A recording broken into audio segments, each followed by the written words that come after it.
So after primary and secondary memory, the next one is a cache memory. So cache memory ಬಗ್ಗೆ ನೀವು first year ಅಲ್ಲೇ ಓದಿದ್ರೆ ನಿಮಗೆ exam ಅಲ್ಲಿ ಇದ್ರ ಕ್ವೆಶ್ಚನ್ಸ್ ಸಹ ಬಂದಿದೆ ಅಲ್ವಾ. So what is cache memory? Cache memory is a high speed memory and temporary memory that is placed between CPU and RAM. RAM ಮತ್ತು CPU ಮಧ್ಯದಲ್ಲಿ cache memory ನ ಪ್ಲೇಸ್ ಮಾಡಿರ್ತಾರೆ. It is very high speed and temporary memory ಅಂತ ನಿಮಗೆ ಅದು first year ಅಲ್ಲಿ ಓದಿದ್ದೀರಾ definition ಮತ್ತು ಅದ್ರ ಬಗ್ಗೆ ತಿಳ್ಕೊಂಡಿದ್ದೀರಾ. ಬಟ್ ಈಗಲೂ ಅಷ್ಟೇ ಈ ಸಿಲೆಬಸ್ಸಲ್ಲೂ ಇದೆ, ಇಲ್ಲಿ ಸೆಕೆಂಡ್ ಪಿ ಯುಲೂ ಅಷ್ಟೇ 2 ಮಾರ್ಕ್ಸ್ಗೆ ಕೇಳುವಂಥ ಚಾನ್ಸಸ್ ತುಂಬ ಇದೆ ಈ ಟಾಪಿಕ್ನ. So cache is a high speed memory place between CPU and RAM ಅಲ್ವಾ. ಸೊ ಡೆಫಿನೇಷನ್ ಕೇಳಿದ್ರೆ yes of course you should write this sentence. First ಇಯರಲ್ಲಿ ನೀವು ತುಂಬ ಸರಿ CPU ಮತ್ತು RAM ಮಧ್ಯೆ ಪ್ಲೇಸ್ ಆಗಿರುತ್ತೆ ಅನ್ನೋದು ಮರ್ತು ಹೋಗ್ತಿದ್ರಿ, ಬಟ್ ಇವಾಗ ಅದನ್ನು ಮಾಡೋ ಆಗಿಲ್ಲ. ಸೊ CPU ಮತ್ತು RAM ಮಧ್ಯದಲ್ಲಿ ಏನಿರುತ್ತೆ ಕೇಜ್ ಮೆಮೊರಿ ಪ್ಲೇಸ್ ಆಗಿರುತ್ತೆ. ಇದು high speed and temporary memory. So temporary storage and make data available to CPU shortly to increase speed. So ಏನಿಂಗ್ ಅಂದರೆ ಅರ್ಥ ಇದು ಟೆಂಪ್ರರಿ ಸ್ಟೋರೇಜ್ ನಾವು ಆಲ್ರೆಡಿ ಹೇಳಿತ್ತು.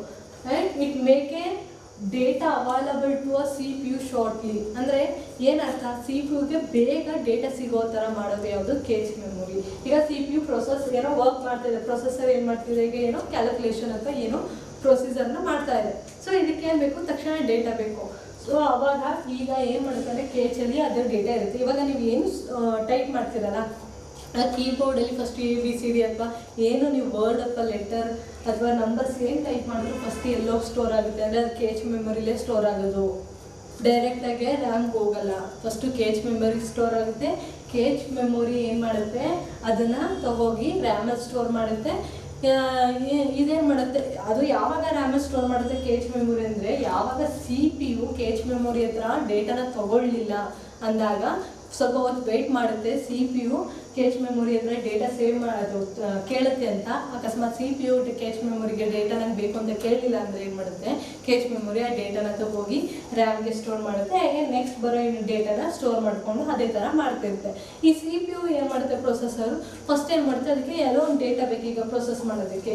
ಆವಾಗ ಅದು ಫಸ್ಟ್ ಹುಡ್ಕತ್ತೆ ಕೇಜ್ ಮೆಮೊರಿನ, ರ್ಯಾಮಲ್ಲಿ ಹುಡ್ಕಲ್ಲ. ಫಸ್ಟ್ ಏನು ಮಾಡುತ್ತೆ, ಅದು ಫಸ್ಟ್ ಕೇಜ್ ಮೆಮೊರಿಗೆ ಹೋಗುತ್ತೆ, ಅಲ್ಲಿ ಸರ್ಚ್ ಮಾಡುತ್ತೆ ಡೇಟಾ ಇದೆ ಅಂತ. ಅಲ್ಲೇನೇ ಡೇಟಾ ಇಲ್ಲ ಅಂದರೆ ನೆಕ್ಸ್ಟ್ ಅದು ರ್ಯಾಮ್ಗೆ ಹೋಗುತ್ತೆ. ಸೊ ಥಿಂಕ್ ಮಾಡಿ, ಏನಂದರೆ CPU ಏನು ಮಾಡುತ್ತೆ, CPU ರ್ಯಾಮು ಮತ್ತು ಕೇಜ್ ಮೆಮೊರಿ ಮೇಲೆ ಡಿಪೆಂಡ್ ಆಗಿರುತ್ತೆ ಡೇಟಾನ ಏನು ಮಾಡೋದಕ್ಕೆ, ಸರ್ಚ್ ಮಾಡೋದಕ್ಕೆ. ಸೊ ಇಲ್ಲಿ ಎರಡು ಕಡೆಯಲ್ಲೂ ರ್ಯಾಮಲ್ಲೂ ಮತ್ತು ಕೇಜ್ ಮೆಮೊರಿ ಎರಡು ಕಡೆಯಲ್ಲೂ ಏನು ಮಾಡುತ್ತೆ, ಡೇಟಾನ ಸರ್ಚ್ ಮಾಡುತ್ತೆ. ಬಟ್ ವೆರಿ ಫಸ್ಟ್ ಸರ್ಚ್ ಅಂತಂದರೆ ಕೇಜ್ ಮೆಮೊರಿ. ಸೊ ಥಿಂಕ್ ಮಾಡಿ ಹಾಗಾದರೆ ಹೇಗೆ ಅಂದರೆ, ರ್ಯಾಮಲ್ಲಿ ಸ್ಟೋರ್ ಆಗೋ ಮುಂಚೆಗೆ ಏನಾಗಿರುತ್ತೆ, ಡೇಟಾ ಹೋಗಿ ಕೇಜಲ್ಲಿ ಸ್ಟೋರ್ ಆಗಿರುತ್ತೆ. ಸೊ ಯಾವಾಗ CPU ಕೇಜಲ್ಲಿ ಸರ್ಚ್ ಮಾಡಿದಾಗ ಸಿಗಲ್ವೋ ಆವಾಗ ಅದು ರ್ಯಾಮ್ ಹೋಗುತ್ತೆ. ಸೊ ಕೇಜ್ ಮೆಮೊರಿನೂ ಅಷ್ಟೇ, ಯಾವಾಗ CPU ತನ್ನ ಹತ್ರ ಇರೋ ಡೇಟಾನ ತಗೊಳ್ಳಲ್ವೋ ಆವಾಗ ಅದು ಹೋಗಿ ಏನಾಗುತ್ತೆ, ರ್ಯಾಮ್ಗೆ ಸ್ಟೋರ್ ಆಗುತ್ತೆ. This is how the work between the each and every memory. ನೀವು ಕಂಪ್ಯೂಟರ್ ಅಂದ ತಕ್ಷಣ, ಪ್ರೈಮರಿ ಮೆಮೊರಿ ಅಂದ ತಕ್ಷಣ ಏನು ಅನ್ಕೋತೀರಾ, ನಾವು ಕೊಡೋ ಡೇಟಾನ ಹೋಗಿ ಡೈರೆಕ್ಟಾಗಿ ಸ್ಟೋರ್ ಮಾಡುತ್ತೆ ಅಂತ ಅನ್ಕೋತೀರ. ಬಟ್ ಅದ್ರೊಳಗೂ ತುಂಬ ಡಿಫ್ರೆಂಟಾಗಿ ಡೇಟಾ ಸ್ಟೋರೇಜ್ ಆಗಲಿ, ಅದ್ರ ಪ್ರೊಸೀಜರ್ ಅಥವಾ ಪ್ರೊಸೆಸ್ ಆಗಲಿ ಎಷ್ಟು ಡಿಫ್ರೆಂಟ್ ಆಗಿದೆ ಅನ್ನೋದನ್ನ ಜಸ್ಟ್ ನೀವೇ ಅಸ್ಯೂಮ್ ಮಾಡ್ಕೊಳ್ಳಿ, ಅದು ಹೆಂಗಾಗಿರುತ್ತೆ, ಯಾವ ಥರ ಏನಿರುತ್ತೆ, ಜಸ್ಟ್ ಇಮ್ಯಾಜಿನೇಷನ್. ಸೊ ಅದೆಲ್ಲ ಗೊತ್ತಾಗುತ್ತಲ್ಲ.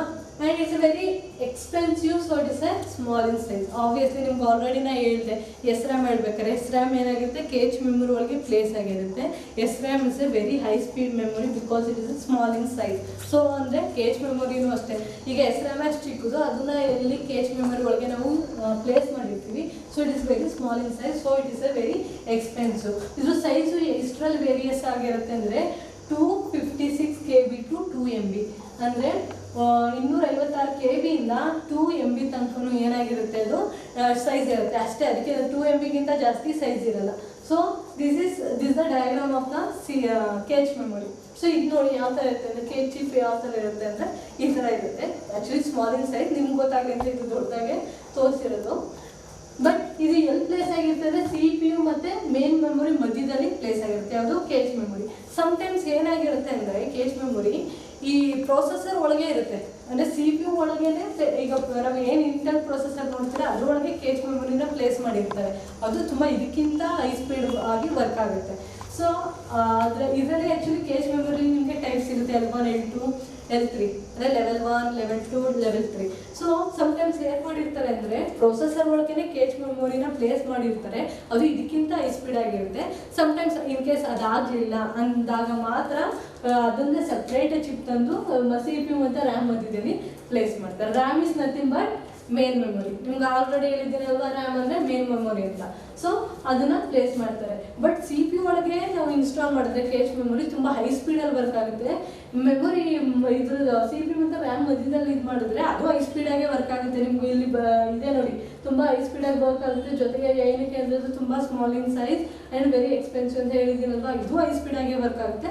ಬಟ್ ಅದು ಪ್ರೊಸೆಸರ್ ಒಳಗಿರೋದಕ್ಕೂ ಹೊರಗಿರೋದಕ್ಕೂ ಸ್ವಲ್ಪ ವೇರಿಯೇಷನ್ ಇರುತ್ತೆ ಅಷ್ಟೇ.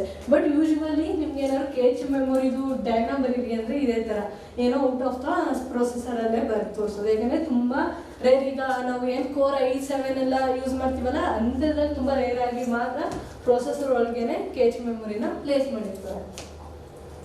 And here the 3 different type of the cache memory. Cache memory type ಅನ್ನೋದಕ್ಕಿಂತ ಹೆಚ್ಚಾಗಿ ಇದರಲ್ಲಿ 3 ಲೆವೆಲ್ಸ್ ಇದೆ. ಸೊ ಲೆವೆಲ್ 1, ಲೆವೆಲ್ 2, ಲೆವೆಲ್ 3 ಅಂತ. So what are those, how it is work ಅಂತ ನೋಡೋಣ. So level 1 present inside the CPU. ನಾನು ನಿಮ್ಗೆ ಹೇಳಿದೆ ಅಲ್ವಾ ಆಲ್ರೆಡಿ, ಕೇಚ್ ಮೆಮೊರಿ ಸಮ್ಟೈಮ್ಸ್ ಏನಾಗುತ್ತೆ ಪ್ರೊಸೆಸರ್ ಒಳಗೆ ಇರುತ್ತೆ. ಪ್ರೊಸೆಸರ್ ಅಂದರೆ ಇಸ್ ನಥಿಂಗ್ ಬಟ್ CPU. ನಾನು ಸಮ್ಟೈಮ್ಸ್ CPU ಅಂತೀನಿ, ಸಮ್ಟೈಮ್ಸ್ ಪ್ರೊಸೆಸರ್ ಅಂತೀನಿ. ನೆನ್ಪಿಟ್ಕೊಳ್ಳಿ, ಪ್ರೊಸೆಸರ್ ಅಂದ್ರೂ ಒಂದೇ, CPU ಅಂದ್ರೂ ಒಂದೇ. So present inside the CPU. Inside the CPU ಅಂದರೆ ಪ್ರೊಸೆಸರ್ ಒಳಗೇನೆ ಅದನ್ನ ಪ್ಲೇಸ್ ಮಾಡಿರ್ತಾರೆ. ಯಾವುದು level 1 ಕೇಚ್ memory. It is a high speed memory and small in size. So obviously ನೀವು ಆಲ್ರೆಡಿ ಹೇಳಿದೆ, ಕೇಚ್ ಮೆಮೊರಿ ಇರೋದೇ ಒಂದು ಚಿಕ್ಕ ಸೈಜಲ್ಲಿ ತುಂಬ ಹೈ ಸ್ಪೀಡಾಗಿ ವರ್ಕ್ ಆಗುತ್ತೆ. ಸೊ ಇದ್ರ ಸೈಜ್ ಎಷ್ಟಿರ್ಬೋದು ಅಂದರೆ 32 KB ಟು 512 KB ಅಷ್ಟಿರುತ್ತೆ. ಸೊ ನೆನ್ಪಿಟ್ಕೊಳ್ಳಿ, ಯಾಕೆಂದರೆ ನೀವು ಇದನ್ನ ಏನಾದ್ರು L1, L2, L3 ಏನಾದ್ರು ಕೇಳಿದ್ರೆ ನೀವು ಆ ಸೈಜ್ನೂ ಸಹ ಬರೀಬೇಕಾಗುತ್ತೆ. ಯಾಕೆಂದರೆ ಈ ಸರಿ ಸೆಕೆಂಡ್ PU ಬೋರ್ಡ್ ಎಕ್ಸಾಮ್ ಅವ್ರಿಗೆ ಇದರಲ್ಲಿ ಲೆವೆಲ್ಸ್ನ, ಕೇಚ್ ಮೆಮೊರಿ ಲೆವೆಲ್ಸ್ನ ಎಕ್ಸ್ಪ್ಲೈನ್ ಮಾಡೋದಕ್ಕೆ ಕೇಳಿದರು. So you should be concentrate on so what is the size of each and every level of the cache memory. Okay, so 32 to 512 KB irutte yavdu level 1 size. So level 2 ಏನಾಗಿರುತ್ತೆ is located outside the CPU. so L2 ಅಂದ್ರೆ level 2 ಎಲ್ಲಿ place ಆಗಿರುತ್ತೆ, outside of the CPU. outside of the CPU ಅಂದ್ರೆ yes of course is the in between CPU and RAM ಮತ್ತೆ CPU ಮಧ್ಯದಲ್ಲಿ place ಆಗಿರುತ್ತಲ್ಲ chip, ಅದು L2. So processor ಒಳಗೇನೆ ಇರೋಂಥ chip ಯಾವುದು, L1. ಅದು ನೆನ್ಪಿಟ್ಕೊಳ್ಳಿ. And it is a high speed chip interconnected case to CPU through bus. So ಅಲ್ವಾ, ಈಗ ಏನಂತ ಹೇಳ್ತಾರೆ, ಬಸ್ ಏನು ಕೆಲಸ ಮಾಡುತ್ತೆ ಅಂತ ನೀವು ಲಾಸ್ಟ್ ಕ್ಲಾಸಲ್ಲೇ ನೋಡಿದ್ದೀರಾ, what is bus, how it is work ಅಂತ. ಸೊ ಅಂದರೆ ಒಂದು ಕಾಂಪೊನೆಂಟಿಂದ ಇನ್ನೊಂದು ಕಾಂಪೊನೆಂಟ್ಗೆ ಡೇಟಾ ಅಡ್ರೆಸ್ನ ಮತ್ತು ಕಂಟ್ರೋಲ್ನ ಏನು ಮಾಡುತ್ತೆ, ಇದು ಸೆಂಡ್ ಮಾಡುತ್ತೆ. ಇದನ್ನು ಲಾಸ್ಟ್ ಕ್ಲಾಸಲ್ಲಿ ಓದಿದ್ದೀರಾ. ಅಂದರೆ ಯಾವಾಗ ನಾವು CPU ಹೊರಗಡೆ ಕೇಚ್ ಮೆಮೊರಿನ ಪ್ಲೇಸ್ ಮಾಡ್ತೀವೋ ಆಗ CPU ಜೊತೆಗೆ ಯಾವ ಥರ ಕನೆಕ್ಟ್ ಆಗಿರುತ್ತೆ, ಇದು ಬಸ್ ಥ್ರೂ ಕನೆಕ್ಟ್ ಆಗಿರುತ್ತೆ. ಬಸ್ ಏನು ಮಾಡುತ್ತೆ, ಡೇಟಾನ ಇದು ಕೇಚ್ ಮೆಮೊರಿಯಿಂದ ಎಲ್ಲಿ ತಗೋಗುತ್ತೆ, CPUಗೆ ತಗೊಂಡೋಗುತ್ತೆ. So it will be transfer the data from cache memory to CPU through the bus through ಏನಾಗುತ್ತೆ ಸೆಂಡ್ ಮಾಡುತ್ತೆ. So that's why it is a interconnected to CPU through a bus. So it is a size varies from 1 MB to 2 MB ತನಕ. ಅಂದರೆ ಯಾವುದು L1ಗಿಂತಲೂ L2 ಸ್ವಲ್ಪ size ಸ್ವಲ್ಪ ಜಾಸ್ತಿ ಇದೆ ಅಲ್ವಾ. 1 MB ಟು 2 MB ತನಕ ಇದ್ರ ಸೈಜ್ ಇರುತ್ತೆ. ಸೊ ನೆನ್ಪಿಟ್ಕೊಳ್ಳಿ, L1 ಅಂದರೆ ಅದು ಇನ್ಸೈಡ್ ದ ಪ್ರೊಸೆಸರು, ಅದ್ರದ್ದು ಸೈಜ್ ಎಷ್ಟಿರುತ್ತೆ 32 ಟು 512 ಮತ್ತು it is high speed. But L2 ಏನು ಅಂದರೆ it is located outside of the CPU. The size is varies from 1 MB to 2 MB ಅಲ್ವಾ. ಅದೇ ಇದು ಅಷ್ಟೇ high speed memory. it is connected to a CPU through a bus. Next L3 ಏನು ಮಾಡುತ್ತೆ ಅಂದರೆ it supporting for L1 and L2. So L1 ಮತ್ತು L2 ಏನು work ಮಾಡುತ್ತೋ high ಸ್ಪೀಡಲ್ಲಿ ಅದಕ್ಕೆ ಸಪೋರ್ಟ್ ಮಾಡ್ತಾ ಇದನ್ನು ಇಂಪ್ರೂವ್ ಮಾಡುತ್ತೆ. ಅಲ್ಲಿ ಏನು ವರ್ಕ್ ಆಗುತ್ತೆ ಆ ಪರ್ಫಾರ್ಮೆನ್ಸ್ ಏನು ಇಂಪ್ರೂವ್ ಮಾಡೋದಕ್ಕೆ ಸಪೋರ್ಟ್ ಮಾಡುತ್ತೆ. ಅದು L3. So it is A double the speed of RAM. So ಯಾವಾಗ ಇದು L1 L2ಗೆ ಸಪೋರ್ಟ್ ಮಾಡುತ್ತೋ ಆಗ ರ್ಯಾಮ್ದು ಸ್ಪೀಡ್ ಏನಂತೆ ಆಟೋಮೆಟಿಕ್ಕಾಗಿ ಇರೋ ಸ್ಪೀಡ್ಗಿಂತ ಸ್ವಲ್ಪ ಜಾಸ್ತಿನೇ ವರ್ಕ್ ಆಗುತ್ತೆ, ಜಾಸ್ತಿ ಹೈ ಸ್ಪೀಡಲ್ಲಿ ವರ್ಕ್ ಆಗುತ್ತೆ. ಸೊ L3 ಅಂದರೆ this never placed anyway. But ನೆನ್ಪಿಟ್ಕೊಳ್ಳಿ, ಅದು ಅಷ್ಟೇ ಇದು L2 ಪಕ್ಕನೇ ಇರುತ್ತೆ. But it is supporting for L1 L2 to speed up the RAM ಅಲ್ವಾ, ರ್ಯಾಮ್ನ ಸ್ಪೀಡ್ ಅಪ್ ಮಾಡೋದಕ್ಕೆ. So how each and every level of the cache is placed in between the CPU and main memory. So ನೋಡಿ ಈ diagram ಅಲ್ಲಿ ಇದು CPU, ಇದು memory ಅಲ್ವಾ. ಇದ್ರ ಬಗ್ಗೆ ಏನು ಮಾಡಿರ್ತಾರೆ, ಕೇಚನ್ನ ಪ್ಲೇಸ್ ಮಾಡಿರ್ತಾರೆ. ಈ ಕೇಚಲ್ಲಿ 3 ಲೆವೆಲ್ L1 L2 L3 ಅಲ್ವಾ. ಸೊ L1 ಏನಾಗಿರುತ್ತೆ, CPU ಒಳಗೆ ಇರುತ್ತೆ ಆಕ್ಚುಲಿ, ನೀವು ಆಲ್ರೆಡಿ ಹೇಳಿದ್ರೆ ಇನ್ಸೈಡ್ ದ CPU ಇರುತ್ತೆ. So it is high speed, so it's small in size. ಅದಕ್ಕೆ ಇಲ್ಲಿ ನೋಡಿ ಇಲ್ಲಿ ಫಾಸ್ಟೆಸ್ಟ್ ಅಂತ ಹಾಕಿದ್ರೆ ತುಂಬ ಫಾಸ್ಟಾಗಿ ವರ್ಕ್ ಮಾಡುತ್ತೆ.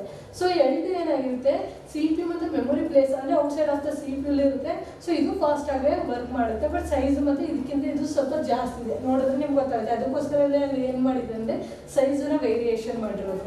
ಸೊ L3 ಏನು ಮಾಡುತ್ತೆ, it's less fast, it will support for L1 L2 ಇವೆರಡಕ್ಕೂ ಸಪೋರ್ಟ್ ಮಾಡಿ ಇದ್ರ ಸ್ಪೀಡ್ನ ಜಾಸ್ತಿ ಮಾಡುತ್ತೆ. ಸೊ ಇದು ಆಲ್ಮೋಸ್ಟ್ ಎಲ್ಲಿರುತ್ತೆ, ರ್ಯಾಮ್ ಹತ್ರ ಅಂದರೆ ಮೇನ್ ಮೆಮೊರಿ ಹತ್ರ ಪ್ಲೇಸ್ ಮಾಡಿರ್ತಾರೆ. So this is how the level of the cache memory as placed and how it is work. ಅರ್ಥ ಆಯ್ತಲ್ಲ? What is cache memory? It is a high speed memory. It is place in between main memory. So ಇದರಲ್ಲೇನೆ 3 types ಇದೆ, L1 L2 L3. L1 ಎಲ್ಲಿರುತ್ತೆ, CPU ಒಳಗೆ ಇರುತ್ತೆ. L2 ಏನಿರುತ್ತೆ, outside of the CPU. L3 ಏನು ಮಾಡುತ್ತೆ, ಅವೆರಡಕ್ಕೂ ಸಪೋರ್ಟ್ ಮಾಡಿ ಸ್ಪೀಡ್ನ ಜಾಸ್ತಿ ಮಾಡುತ್ತೆ. So this is about the cache memory. We'll see next memory, that is register memory ಅಲ್ವಾ. ನಾನು ನಿಮಗೆ ಅವತ್ತೇ ಹೇಳಿದೆ, ಯಾವಾಗ ಬ್ಲಾಕ್ ಡಯಾಗ್ರಾಮ್ ಕಂಪ್ಯೂಟರ್ ಮಾಡಬೇಕಾದ್ರೆ ನಾನು ನಿಮ್ಗೆ ಹೇಳಿದ್ದೆ ಏನು, CPU ಒಳಗೆ CU ಇದೆ, ಅರ್ಥಮೆಟಿಕ್ ಆ್ಯಂಡ್ ಲಾಜಿಕ್ ಯೂನಿಟ್ ಇದೆ, ಜೊತೆಗೆ ಇದ್ರೊಳಗೆ ರಿಜಿಸ್ಟರ್ ಅನ್ನೋ ಮೆಮೊರಿನೂ ಇರುತ್ತೆ. ಇದು ಮೆಮೊರಿ ಡಿವೈಸಲ್ಲಿ ಏನೇ ಮೆಮೊರಿ ಯೂನಿಟಲ್ಲಿ ಇರೋದಿಲ್ಲ ಅಂತ ನಿಮ್ಗೆ ಹೇಳಿದ್ದೆ. ಏನಕ್ಕೆ ಅಂದರೆ ಇದು ಡೈರೆಕ್ಟ್ಲಿ ಎಲ್ಲಿ ಪ್ಲೇಸ್ ಆಗಿರುತ್ತೆ ಅಂದರೆ CPU ಪ್ಲೇಸ್ ಆಗಿರುತ್ತೆ ರಿಜಿಸ್ಟರ್. ಆಯಿತಾ, ಎಲ್ಲಿ ಪ್ಲೇಸ್ ಆಗಿರುತ್ತೆ, CPU ಪ್ಲೇಸ್ ಆಗಿರುತ್ತೆ ರಿಜಿಸ್ಟರ್. ಅದಕ್ಕೋಸ್ಕರ ಇದನ್ನ CPU ಇದು ನಾವು ಡಯಾಗ್ರಾಮ್ ಬರೀಬೇಕು ಅಷ್ಟೇ. ರಿಜಿಸ್ಟರ್ ಅಂತ ನಾವು ಎಲ್ಲಿ ಬರಿತೀವಿ ಅಂದರೆ CPU ಬರಿಬೇಕಾದ್ರೆ ಬರಿತೀವಿ. So this is how the register are look like. ನೋಡಿ ಈ ಡಯಾಗ್ರಾಮ್ ನೋಡಿದ್ರೆ ನಿಮ್ಗೆ ಗೊತ್ತಾಗುತ್ತೆ ಅಲ್ಲ, ಈ ಬ್ಲ್ಯಾಕಲ್ಲಿ ಇದೆಲ್ಲ ನೋಡಿ that's are the register chips. So ಆ ರಿಜಿಸ್ಟರ್ ಚಿಪ್ಪಲ್ಲಿ ಏನು ಮಾಡಿರ್ತಾರೆ, ಡೇಟಾನ ಸ್ಟೋರ್ ಮಾಡೋದಕ್ಕೋಸ್ಕರ ಯೂಸ್ ಮಾಡ್ತಾರೆ. ಇದನ್ನು ಅಷ್ಟೇ ಡೇಟಾ ಸ್ಟೋರ್ ಮಾಡೋದಕ್ಕೆ ಯೂಸ್ ಮಾಡ್ತೀವಿ. ಈಗ ನೀವು ಫಿಸಿಕ್ಸಲ್ಲಿ ನಾರ್ಮಲಾಗಿ ಕೇಳಿರ್ತಾರೆ ಕೆಪಾಸಿಟರ್, ಟ್ರಾನ್ಸಿಸ್ಟರ್, ರಿಜಿಸ್ಟರ್ ಅಂತ. ಆ ರಿಜಿಸ್ಟರೇ ಬೇರೆ, ಇದು ಅದೇ ಥರನೇ, ಬಟ್ ಇಟ್ ಇಸ್ ಇನ್ ಚಿಪ್ಪಲ್ಲಿ ಇರುತ್ತೆ, ಡೇಟಾನ ಸ್ಟೋರ್ ಮಾಡುತ್ತೆ. ಸೊ ಇದು ಯಾವ ಥರ ವರ್ಕ್ ಮಾಡುತ್ತೆ, ಇದು ಹೇಗೆ ಯೂಸು ನಿಮ್ಗೆ ಗೊತ್ತಾಯ್ತು. ಈಗ ಕೇಚ್ ಮೆಮೊರಿಯಲ್ಲಿರುತ್ತೆ, ಅದು ರ್ಯಾಮ್ ಒಳಗೆ ಇರುತ್ತೆ. ಅದೇನು ಮಾಡುತ್ತೆ, ಫಸ್ಟು CPU ಇದು ಕೊಡೋಂಥ ಡೇಟಾ ರೀಸೆಂಟ್ ಡೇಟನ್ನ ಸ್ಟೋರ್ ಮಾಡುತ್ತೆ ಅಂತ. ಬಟ್ ನೋಡೋಣ ಯಾವ ಥರ ರಿಜಿಸ್ಟರ್ ಮೆಮೊರಿ ವರ್ಕ್ ಆಗುತ್ತೆ ಅಂತ. It is a high speed memory storage located inside the CPU ಅಲ್ವಾ. ನಾನು ಆಲ್ರೆಡಿ ಹೇಳಿದೆ, ಇದು ಡೈರೆಕ್ಟಾಗಿ ಎಲ್ಲಿರುತ್ತೆ, CPU ಇರುತ್ತೆ. ಸೊ ಇದನ್ನ ಟೆಂಪ್ರರಿ ಸ್ಟೋರೇಜ್ ಅಂತ ಅಂತೀವಿ. ಸ್ವಲ್ಪ ಈಗ ಕೇಚ್ ಮೆಮೊರಿ ಪ್ರತಿಯೊಂದು ಎಲ್ಲ ಮೆಮೊರಿ ಪ್ರೈಮರಿ ಮೆಮೊರಿ ಬರೋದೆಲ್ಲವೂ ಟೆಂಪ್ರರಿನೇ ಅಲ್ವಾ, ಇವೆಲ್ಲವೂ ಪ್ರೈಮರಿ ಮೆಮೊರಿನೇ ಬರುತ್ತೆ actually. So it is high speed memory, it is placed inside the CPU, is work under CU. ಏನಿದು ವರ್ಕ್ ಅಂಡರ್ CU ಅಂದರೆ, ಇದು ಹೇಗಪ್ಪ ವರ್ಕ್ ಆಗುತ್ತೆ ಅಂದರೆ, ನಾನು ನಿಮ್ಗೆ ಆಲ್ರೆಡಿ ಹೇಳಿದೆ ಕೇಚ್ ಮೆಮೊರಿ ಏನು ಮಾಡುತ್ತೆ, ಫಸ್ಟು ನಾವು ಕೊಡೋ ಡೇಟಾ ರೀಸೆಂಟಾಗಿ ಎಲ್ಲಿ ಸೇವ್ ಆಗಿರುತ್ತೆ, ಕೇಚ್ ಮೆಮೊರೀಸ್ ಸೇವ್ ಆಗಿರುತ್ತೆ, ಅಲ್ಲಿಂದ ರ್ಯಾಮ್ ಸೆಂಡ್ ಮಾಡುತ್ತೆ ಅಂತ. ಬಟ್ ರಿಜಿಸ್ಟರ್ ಏನು ಮಾಡುತ್ತೆ ಅಂದರೆ ಕೇಚ್ ಮೆಮೊರಿಗಿಂತ ಒಂದು ಹೆಜ್ಜೆ ಮುಂದೆ ಅನ್ನೋ ಥರ ಇದೇನು ಮಾಡುತ್ತೆ, ವೆರಿ ಫಸ್ಟ್ ಕೊಡೋ ಡೇಟಾ ಎಲ್ಲವೂ ರಿಜಿಸ್ಟರಲ್ಲೇ ಇರುತ್ತೆ ಆ್ಯಕ್ಚುಲಿ. ಕೇಚ್ ಮೆಮೊರಿಲಿ ಜಾಗ ಇಲ್ಲ ಡೇಟಾ ಸ್ಟೋರ್ ಮಾಡೋದಕ್ಕೆ. ಅವಾಗ ತಾನೇ ರೀಸೆಂಟ್ ಡೇಟಾ ಅಂದರೆ ಆ ರೀಸೆಂಟ್ ಡೇಟಾ ಈಗ ನೆಕ್ಸ್ಟ್ ಇನ್ನೆಲ್ಲ ಹೋಗುತ್ತಪ್ಪ ಅಂದರೆ ರಿಜಿಸ್ಟರ್ಗೆ ಹೋಗೋದು.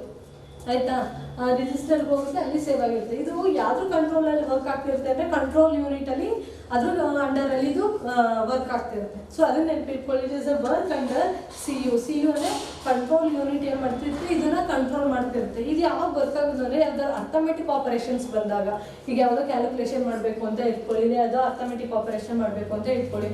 ಸೊ ಅಂಥ ಟೈಮಲ್ಲಿ ಈ ರೆಜಿಸ್ಟರ್ ಆ್ಯಕ್ಟಿವ್ ಆಗುತ್ತೆ. ಈ ರೆಜಿಸ್ಟರ್ ಥ್ರೂನೇ ಡೇಟಾನ ಸೆಂಡ್ ಮಾಡೋದು. ಈ ರೆಜಿಸ್ಟರ್ ಥ್ರೂ ಡೇಟಾ ಸೆಂಡ್ ಮಾಡಿ ಇಲ್ಲಿ ಆಟೋಮೆಟಿಕ್ ಆಪರೇಷನ್ ಆಗಿ ಅಗೇನ್ ಇಲ್ಲಿಂದ ನೆಕ್ಸ್ಟ್ ರ್ಯಾಮ್ಗೆ ತೊಗೋಗಿ ಡೇಟಾನ ಸ್ಟೋರ್ ಮಾಡುತ್ತೆ. ಇಲ್ಲಾಂದರೆ ಫಸ್ಟು ಕೇಚ್ ಕೊಡುತ್ತೆ, ಅಲ್ಲಿಂದ ರ್ಯಾಮ್ ಕೊಡುತ್ತೆ. ಸೊ ನೆನ್ಪಿಟ್ಕೊಳ್ಳಿ ಮೆಮೊರಿ ಹೆಂಗೆ ಹೋಗುತ್ತೆ ಅಂದರೆ, ಫಸ್ಟು ನಾವು ಕೀಬೋರ್ಡಲ್ಲಿ ಟೈಪ್ ಮಾಡಿದ ತಕ್ಷಣ ರಿಜಿಸ್ಟರ್ ಹೋಗುತ್ತೆ, ಅಲ್ಲಿಂದ ಕೇಚ್ಗೆ ಹೋಗುತ್ತೆ, ಕೇಚಿಂದ ರ್ಯಾಮ್ಗೆ ಹೋಗುತ್ತೆ.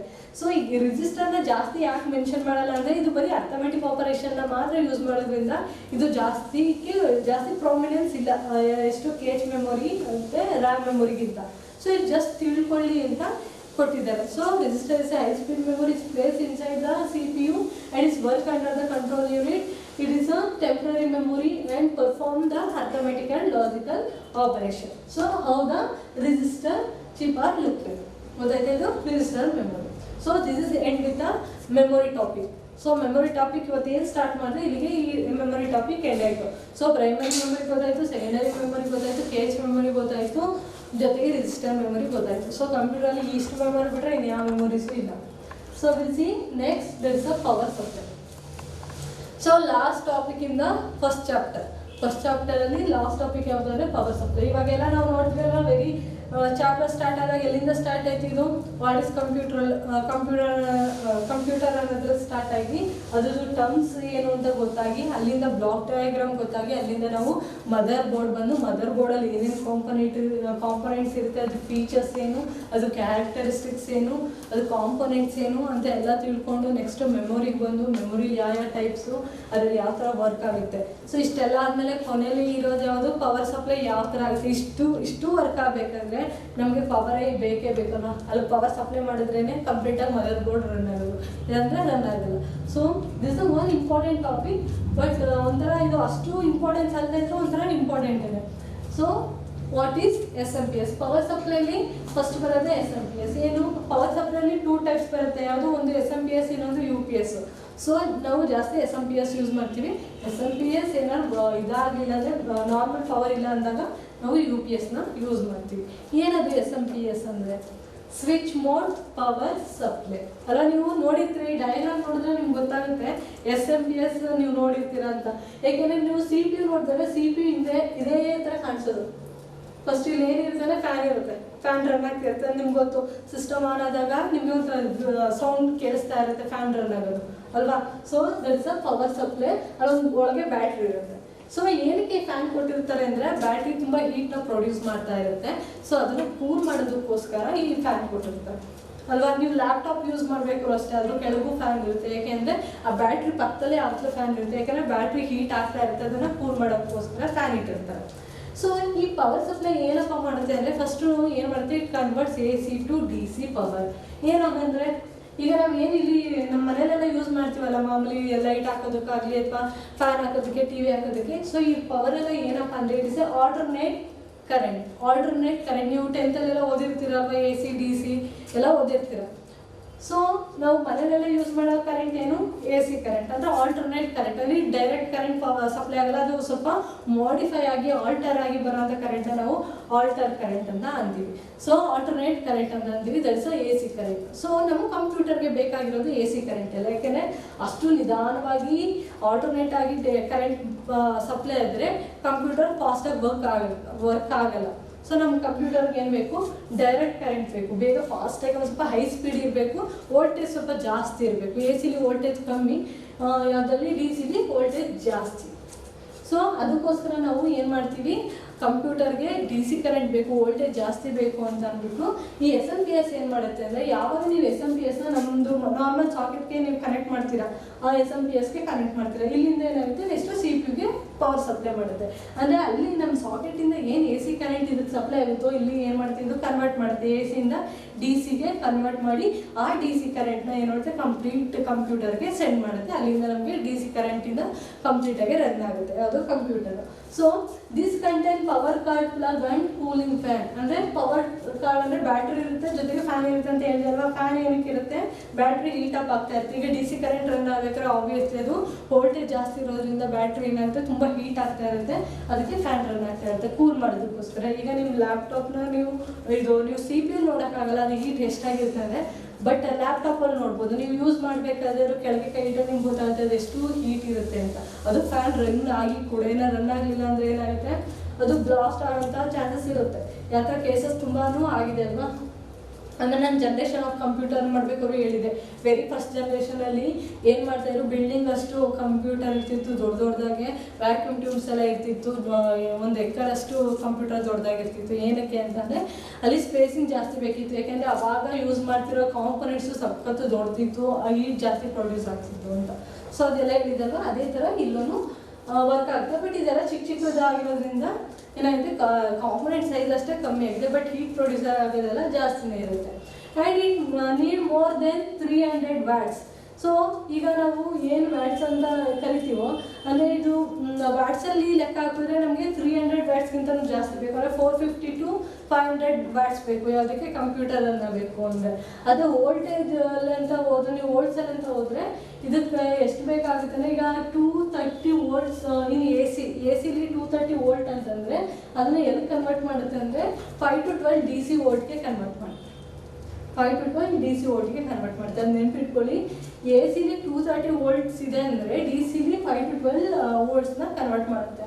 ಅದೇ ಥರ ಎ ಸಿಲಿ ಒಂದು 180 to 300 ವ್ಯಾಟ್ಸ್ ಇರುತ್ತೆ ಅಂದರೆ ಅದನ್ನು ಡಿ ಸಿ ಕನ್ವರ್ಟ್ ಮಾಡಿದಾಗ ಅದು 450 to 500 ವ್ಯಾಟ್ಸ್ ಬರುತ್ತೆ. ಸೊ ವ್ಯಾಟ್ಸ್ ಬೇರೆ ವೋಲ್ಟ್ ಬೇರೆ. ಸೊ ಅಂದರೆ ಯಾವುದಕ್ಕೆ ಎಷ್ಟು ಕನ್ವರ್ಟ್ ಮಾಡುತ್ತೆ ಅಂತ power supply. So this is about the SMPS. SMPS ಅಂದರೆ ಏನೂ ಇಲ್ಲ, it's A switch mode power supply. It will convert the AC current to DC current and it contain the plug card, power plug card and cooling fan for reduce the heat of the battery, and it requires the more than 300 watts. It will convert the 230 volt of AC to a 5 to 12 of the DC volt. So ಇಷ್ಟೇ ಪಾಯಿಂಟ್ಸ್ನ ಬರೆದ್ರು ಸಾಕು.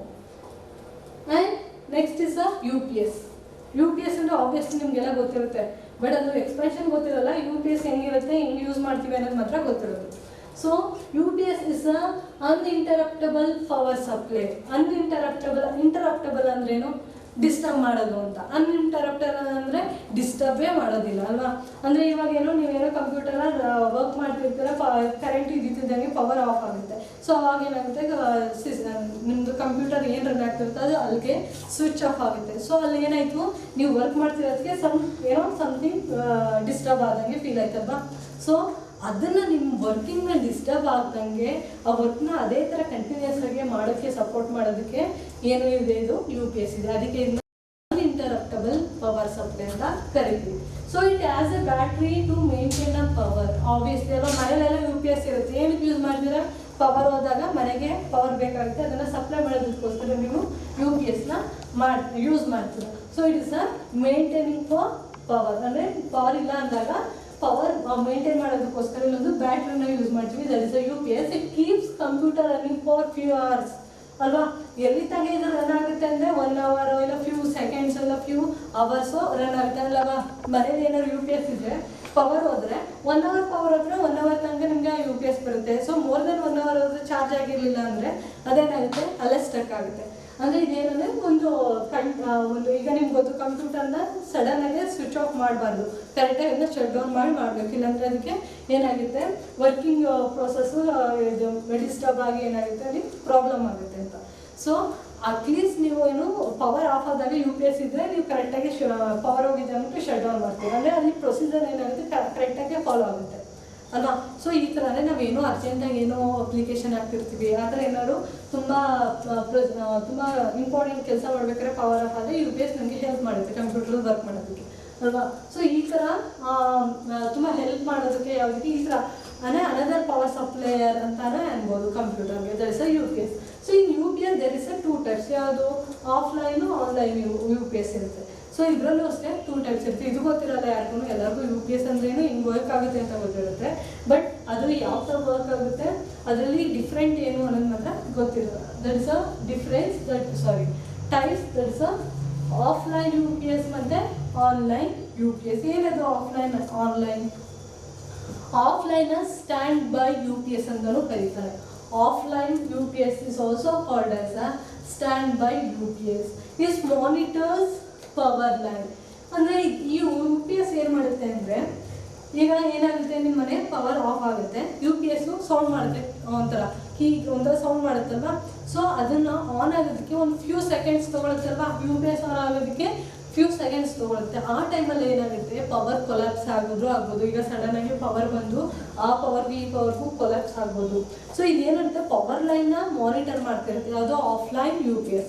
So ಈ ಥರ problem ಬಿಟ್ಟರೆ ಇದೇನಿಲ್ಲ, ಒಂದು few milli ಸೆಕೆಂಡ್ಸಲ್ಲೇ ಏನಾಗುತ್ತೆ, power supply ಮಾಡುತ್ತೆ. ಯಾವುದಕ್ಕೆ? ಈಗ ಕಂಪ್ಯೂಟರ್ಗೆ ಇರ್ಬೋದು, ಇಲ್ಲಾಂದರೆ ಮನೆಯಲ್ಲಿ ಪವರ್ ಯೂಸ್ ಮಾಡ್ತೀವಲ್ಲ ಅದಕ್ಕೆ ಇರ್ಬೋದು. That is offline. So and it is also called as A stand by UPS. Is monitor the power line. ಈ ಥರ ಬರೀರಿ. ಸೊ ಇದನ್ನು ಹೇಳಿದ್ದು ಅರ್ಥ ಆಯ್ತಲ್ವ, ಇದು ಯಾವ ಥರ ವರ್ಕ್ ಆಗುತ್ತೆ. It takes a few milliseconds to supply the power to a ಕಂಪ್ಯೂಟರ್ಗೆ ಪವರ್ ಸಪ್ಲೈ ಮಾಡೋದಕ್ಕೆ ಸ್ವಲ್ಪ ಫ್ಯೂ ಸೆಕೆಂಡ್ಸ್ ತೊಗೊಳುತ್ತೆ. ಯಾಕೆಂದರೆ ಅಲ್ಲಿಂದ ಪವರ್ನ ತೊಗೊಂಡು ಅದು ಅಲ್ಲಿಗೆ ಕನೆಕ್ಟ್ ಮಾಡೋದಕ್ಕೆ. That is a power the offline UPS. Next is a online UPS. ಇದರಲ್ಲಿ ಏನಾಗುತ್ತೆ ಅಂದರೆ, it will B provide the power by own inverter. ಅದರದ್ದೇ ಓನ್ ಇನ್ವರ್ಟರಿಂದ ಏನಾಗುತ್ತೆ ಇದು ಪವರ್ ಸಪ್ಲೈ ಮಾಡುತ್ತೆ. ಅದಕ್ಕೆ ಇದು ಯಾವ ಫ್ಯೂ ಮಿಲಿ ಸೆಕೆಂಡ್ಸು ತೊಗೊಳ್ಳಲ್ಲ. ಇದು ಆಫ್ ಆದ ತಕ್ಷಣ ತಕ್ಕಂತ ಇದು ಪವರ್ ಸಪ್ಲೈ ಇದು ಸ್ಟಾರ್ಟ್ ಆಗುತ್ತೆ, ಕೊಡೋದಕ್ಕೆ ಸ್ಟಾರ್ಟ್ ಮಾಡುತ್ತೆ. ಯಾಕೆಂದರೆ it as A inverter, it give the power by its own inverter. And it is expensive. Offline compare ಮಾಡಿದ್ರೆ ಇದು ಎಕ್ಸ್ಪೆನ್ಸಿವ್ ಆಗಿರುತ್ತೆ. ಆ್ಯಂಡ್ ಪಿ ಸಿ ಇದು ಎಕ್ಸ್ಪೆನ್ಸಿವ್ ಆಗಿರುತ್ತೆ, ಬೇಗ ರನ್ ಆಗುತ್ತೆ. ಇದರಲ್ಲಿ ಇದು ಮೇಯ್ನಾಗಿ ಪವರ್ ಏನು ಕೊಲೆಪ್ಸ್ ಆಗಲ್ಲ. ಈಗ ಅದರಲ್ಲಿ ಹೇಳಿ ಅಲ್ವಾ, ಅದು ಫ್ಯೂ ಮಿಲಿ ಸೆಕೆಂಡ್ಸ್ ತೊಗೊಳೋದ್ರಿಂದ ಆ ಪವರು ಮತ್ತು ಸಡನ್ನಾಗಿ ಏನಾದ್ರು ಒಂದು ರೆಗ್ಯುಲರ್ ಪವರ್ ಬಂದಾಗ ಏನಾಗುತ್ತೆ ಕೊಲೆಪ್ಸ್ ಆಗುತ್ತೆ. ಬಟ್ ಇದರಲ್ಲಿ ಓನ್ ಇನ್ವರ್ಟರಿಂದ ಇದು ಪವರ್ ಸಪ್ಲೈ ಮಾಡೋದ್ರಿಂದ ಯಾವುದೇ ಪವರ್ ಏನಾಗುತ್ತೆ ಕೊಲೆಪ್ಸ್ ಆಗಲ್ಲ. So that is a main difference between the offline and online. So ಇದರಲ್ಲಿ ಯಾವ ಥರ ಪವರ್ ಅಂದರೆ ವೋಲ್ಟೇಜ್ ಪವರ್ ಸಪ್ಲೈ ಮಾಡುತ್ತೆ ಅಂದರೆ, ನಿಮ್ಮದು ಪಿ ಸಿದು ಮಾನಿಟರ್ ಇರುತ್ತಲ್ಲ, ಆ ಮಾನಿಟರ್ ಎಲ್ಲ 15 ಇಂಚಸ್ ಆಗಿದ್ರೆ ಇಟ್ ರಿಕ್ವೈರ್ಡ್ 500 ವೋಲ್ಟ್. ಅಕಸ್ಮಾತ್ ಅದು 17 ಇಂಚಸ್ ಆಗಿದ್ರೆ ಇಟ್ ರಿಕ್ವೈರ್ಡ್ 600 ವೋಲ್ಟ್. ಇದು ನಿಮ್ಮ ಕಂಪ್ಯೂಟ್ರಲ್ಲಿ ತುಂಬ ಜಾಸ್ತಿ ಪವರ್ನ ಕನ್ಸ್ಯೂಮ್ ಮಾಡೋದು ಯಾವುದಪ್ಪ ಅಂದರೆ ಮಾನಿಟರ್. ಯಾಕಂದರೆ ಡಿಸ್ಪ್ಲೇ ಮಾಡಬೇಕಂದ್ರೆ ಇಟ್ ರಿಕ್ವೈರ್ಡ್ ಮೋರ್ ಪವರ್ ಅಲ್ವಾ.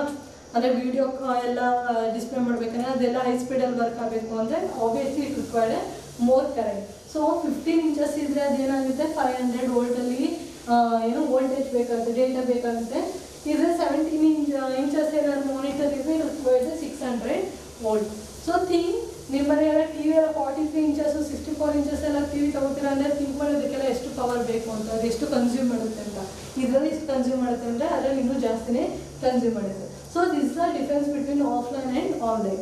So got it? What is UPS? This is uninterruptible power supply. It has a battery to maintain the power, and it is keeps computer running for few hours and few seconds. It has a two types. There is a offline and online.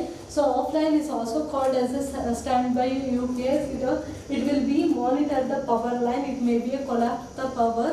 So it takes a milliseconds to provide the power to a computer. But in a online, so it provides the power by its own inverter. It does not make any power collapse, and it is very expensive compared to a offline. And so the different monitor size require the different amount of the voltage of the power. So this is about the UPS. So this end with your first chapter. So this is the last topic. This end with the first chapter. So ಅರ್ಥ ಆಯ್ತಾ? So first ಕ್ಲಾಸಿಂದ ನಾವು ಏನು ಮಾಡಿದ್ವಿ, first ಏನು just recall ಏನು ಮಾಡಿದ್ವಿ first ಕ್ಲಾಸಿಂದ ಎಲ್ಲಿವರೆಗೂ ಅಂತ. ಅದೇ ಫಸ್ಟ್ ಚಾಪ್ಟ್ರಲ್ಲಿ ಏನಿತ್ತು, ಫಸ್ಟ್ ಏನಿತ್ತು ಕಂಪ್ಯೂಟರ್ ಅಂದರೆ ಏನಿತ್ತು ಅಲ್ವಾ, what is computer. Next important term in a computer, what is that hardware. So just recall ಮಾಡ್ತೀನಿ ಎಲ್ಲ. ಸೊ ಏನಿದೆ hardware, software, data and user is a important term ಅಲ್ವಾ. ನೆಕ್ಸ್ಟ್ ಏನಿತ್ತು ಬ್ಲಾಕ್ ಡಯಾಗ್ರಾಮ್ ಆಫ್ ಕಂಪ್ಯೂಟರ್, ಅದು ಯಾವ ಥರ work ಆಗುತ್ತೆ ಅನ್ನೋದಿತ್ತು. ಅದಾದಮೇಲೆ each and every unit of the block diagram, that is a input device, control processing unit, memory unit, output unit, how it is functioning, how it is placed in a computer ಅಲ್ವಾ. ಯಾವ ಥರ computer place ಆಗಿದೆ, ಯಾವ ಥರ ಇದು work ಆಗುತ್ತೆ ಅಂತ ತಿಳ್ಕೊಂಡ್ವಿ. And the next topic is a motherboard. So this topic is a new to in your syllabus ಅಲ್ವಾ, ಹೊಸ ಟಾಪಿಕ್ಕು. ಸೊ ಮದರ್ ಬೋರ್ಡ್ ಅಂದ್ರೇನು, it's a main printed circuit board.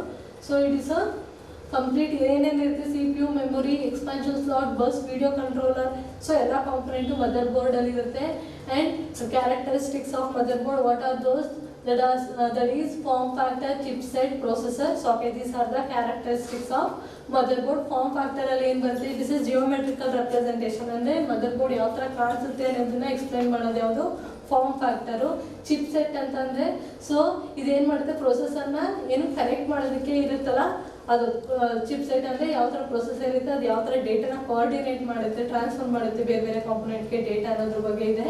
And processor socket is ಅಂದರೆ ಪ್ರೊಸೆಸರ್ನ ಯಾವ ಥರ connect ಮಾಡೋದಕ್ಕೆ ಇರೋ socket ಯಾವುದು, processor socket. And next is a type of motherboard. So there is a 4 type, that is a XT, AT, baby AT and ATX.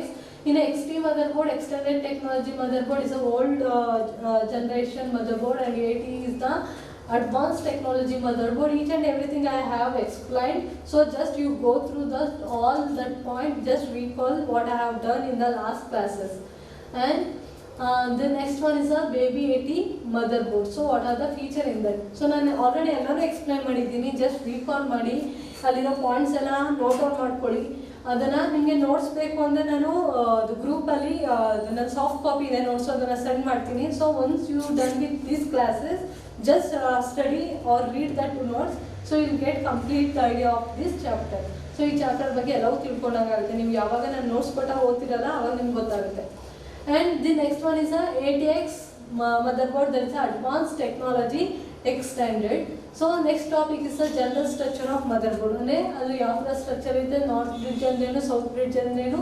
In a north bridge, what are the component is connected to a north bridge? That is a CPU, memory slot, AGP and PCI slots. Here, so PCI slot to connect to a south bridge, hard drive ಮತ್ತು USB ಎಲ್ಲ ROM ಎಲ್ಲ ಯಾವುದಕ್ಕೆ connect ಆಗುತ್ತೆ, south ಬ್ರಿಡ್ಜ್ಗೆ connect ಆಗಿರುತ್ತೆ. And the next is a very important topic, component of motherboard, sorry computer ಅಲ್ವಾ.